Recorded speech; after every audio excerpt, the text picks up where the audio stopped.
जिम्मेदार मानते हैं इसके लिए जो कि जागरूक नहीं है, नेताओं से सवाल नहीं पूछ पाती है, जो कि जिनको कि वोट देके जिताया जाता है उनसे काफ़ी आशाएं होती है, परंतु जब नेता वोट लेकर जीत जाता है उसके बाद प्राय देखा ही जाता है कि वो जनता के बीच में दिखाई देता नहीं है। तो इसके लिए आप किसको जिम्मेदार मानते हैं कि जो ये व्यवस्थाएं सही से नहीं हो पा रही हैं, जो सुचारू रूप से संसाधन उपलब्ध नहीं हो पा रहे हैं, इसके लिए जनता को दोषी मानेंगे या उस नेता को जो कि वोट लेने के टाइम पे आया था जनता के बीच में और अब गायब है? आप जनता के बारे में कैसे प्रश्न कर रहे हैं, ये मेरी समझ से परे है। जनता का कार्य सिर्फ वोट देने तक होता है।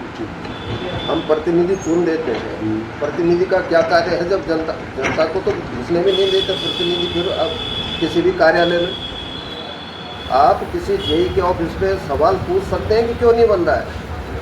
आप पूछेंगे तो प्रतिनिधि जब आपके बीच में आएगा तभी आप जो है प्रतिनिधि से सवाल पूछ सकते हैं। प्रतिनिधियों का भी जो है जनता से संवाद खत्म हो चुका होता है। इसलिए जनता किसी भी रूप में जनता कहाँ जिम्मेदार होती है? अभी तो जनता को सिर्फ जो है वोट का अधिकार मिला हुआ है। जनता के पास कोई अधिकार नहीं है कि कार्य के प्रति सवाल वो जो है सवाल करे और वो निर्धारित एक टाइमलाइन बनाए। सरकार की तरफ से कोई टाइमलाइन नहीं बनी जाती, जबकि हर कार्य में आज आप अमेरिका, इंग्लैंड और जितने भी डेवलप्ड कंट्रीज हैं, जो विकसित देश हैं, उनमें किसी भी कार्य की टाइमलाइन बन जाती है कि इसने विद इन 4 मंथ बनना है तो 4 मंथ के अंदर बनना है। 4 महीने में नहीं बनता तो जवाबदेही तय होती है।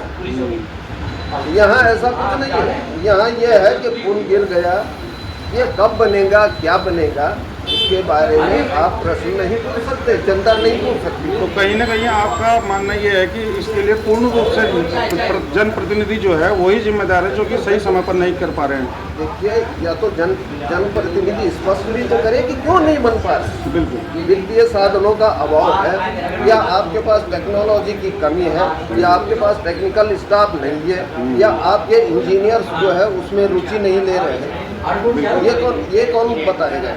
जनप्रतिनिधि ये तो जनप्रतिनिधि करेगा ना, जो सरकार में बैठा हुआ है जनप्रतिनिधि हमारा, जो हम चुन करके भेज रहे हैं, ये उसकी जिम्मेदारी बनती है।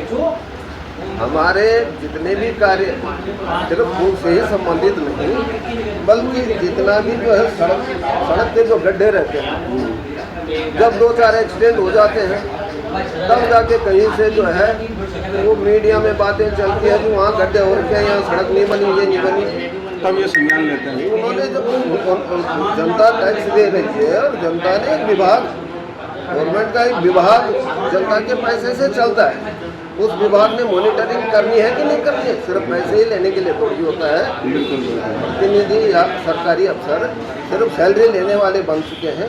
बाकी मुझे ये नहीं लगता कि जवाबदेही इनकी जवाबदेही तय होनी चाहिए, एक टाइमलाइन बननी चाहिए। मालन पुल विगत 1 वर्षों से धराशायी पड़ा है, इस पर आपके क्या विचार है कि कोटद्वार की और भाबर की जनता कितना डिपेंड है इस पर?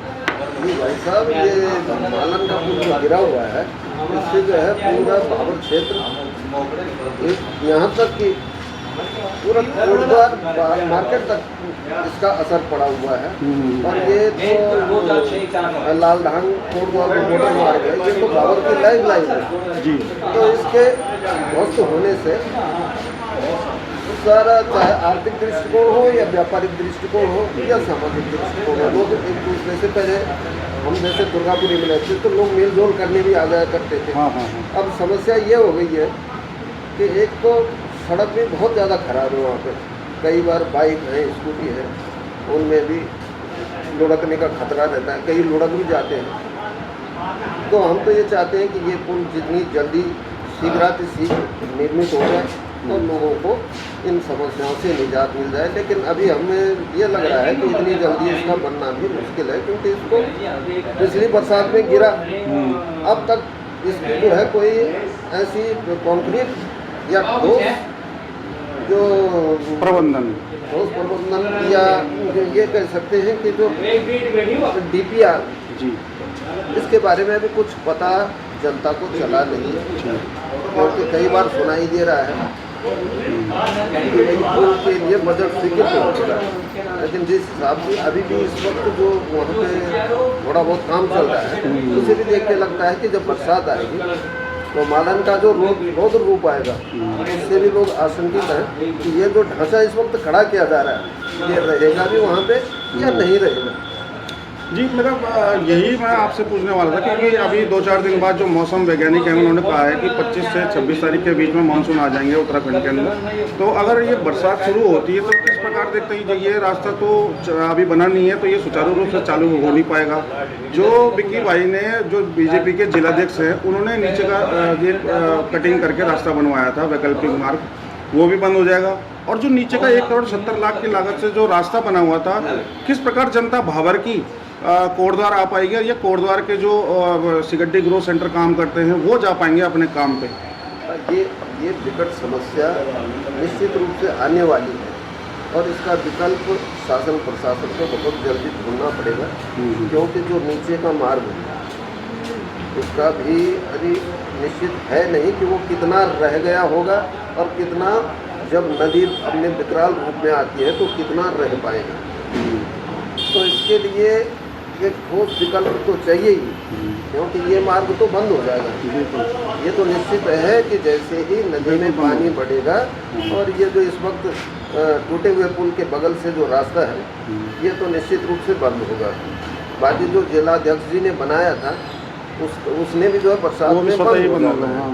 अब उसका विकल्प यही था कि जो पिछले साल 1 करोड़ 70 लाख से जो निर्मित हुआ था उसके ऊपर है कि उसमें कुछ काम या रिपेयर उसकी चल रही है या वो किस स्थिति में, उसके बारे में भी सरकार पूरी तरह से संज्ञान ले और उसको पूरी तरह से कार्य रूप में लाए।